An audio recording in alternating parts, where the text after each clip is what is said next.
चलिए अब बात करते हैं हरियाणा स्टोरी की। हरियाणा के प्री बजट को लेकर सूरजकुंड स्थित होटल राजहंस में उद्यमियों और हेल्थ सेक्टर के चिकित्सकों के साथ मुख्यमंत्री ने बैठक ली है। सभी से बजट के बारे में जानकारी ली है। हाल जाना है कि इस बार बजट में क्या क्या प्रावधान करने चाहिए, क्या कुछ कहा गया, वो ये रिपोर्ट।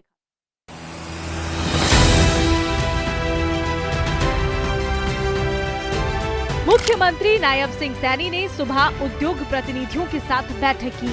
दोपहर के सत्र में स्वास्थ्य क्षेत्र से जुड़े चिकित्सकों के साथ चर्चा की गई। साथ ही डीएलएफ इंडस्ट्री एसोसिएशन के प्रधान श्रीराम अग्रवाल ने मुख्यमंत्री के समक्ष उद्योगों से जुड़े प्रमुख समस्याओं और सुझावों को रखा। उन्होंने कहा कि सरकार द्वारा उद्योगों पर प्रदूषण से निपटने के लिए OCMS लागू किया गया है, जिससे पहले से ही ग्रीन फ्यूल का इस्तेमाल कर रहे उद्योगों पर ज्यादा आर्थिक बोझ पड़ रहा है। इस पर सीएम नायब सिंह सैनी ने भी प्रतिक्रिया दी कि जब ये भारत विकसित भारत बनेगा तो उस विकसित भारत में हरियाणा ग्रोथ इंजन का काम करेगा। ये हम सब की बड़ी जिम्मेवारी है कि 2047 का कैसा हरियाणा हो, उस दिशा में हम सामूहिक रूप से चर्चा करके, मैंने कहा है ये बजट ये सरकार का बजट नहीं है, ये बजट लोगों का बजट है, जनता का बजट है। और हर व्यक्ति को लगे कि मैंने ये सुझाव दिया था और उस सुझाव को इस बजट के अंदर शामिल किया गया है। मेरे लिए बड़ी खुशी की बात है। साथियों, हमने इसके लिए एक पोर्टल भी लॉन्च किया है, चैट बॉक्स। आपके टेबल के ऊपर भी QR कोड पड़ा है, आप उसको भी स्कैन करके इस चैट बॉक्स के ऊपर आप अपने महत्वपूर्ण सुझाव वो सरकार को दे सकते हैं। सीएम नायब सिंह सैनी ने सुलेहड़ा, बागपुर, हसनपुर, मोहना और झांयसा गांव में भूमि चिन्हित की जा रही है, इस बारे में जानकारी दी। इसके साथ ही वर्किंग लेबर के कल्याण के लिए लेबर हाउसिंग की जगह भी फाइनल कर दी गई है और टेंडर प्रक्रिया अभी जारी है।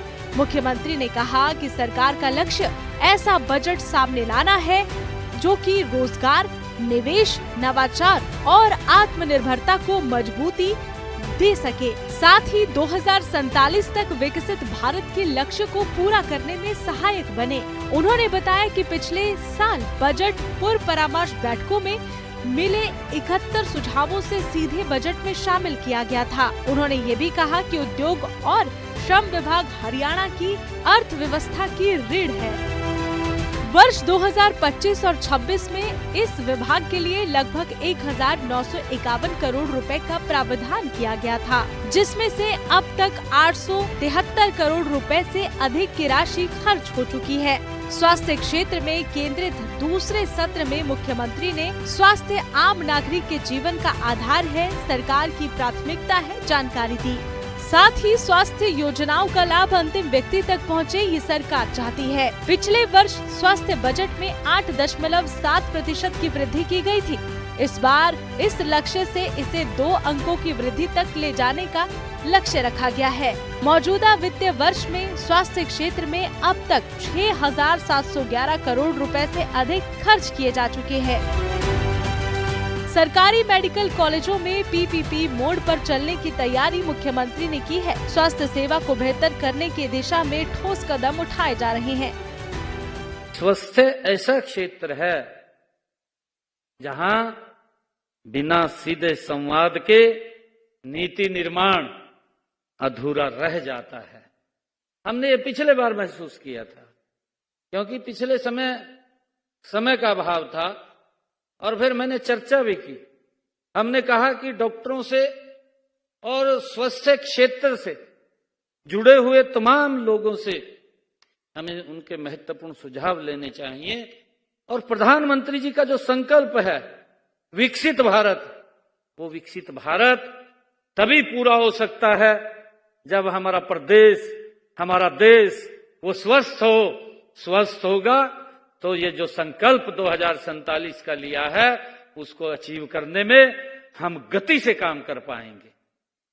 साथियों, हम ये भी समझते हैं कि अस्वस्थ व्यक्ति कितना भी वो बुद्धिमान हो, कितना भी बड़ा थिंक टैंक हो, अगर अस्वस्थ होगा तो विकास की गति धीमी पड़ जाएगी, रुक जाएगी। प्री बजट बैठक के दौरान फरीदाबाद IMT इंडस्ट्री एसोसिएशन के प्रतिनिधि मंडल ने उद्योगों की प्रमुख समस्याओं और विकास संबंधी सुझाव भी प्रस्तुत किए। Bureau report, living India news. तो चलिए फिलहाल इस बुलेटिन में इतना ही। मुझे दीजिए इजाजत। देखते रहिए लिविंग इंडिया न्यूज।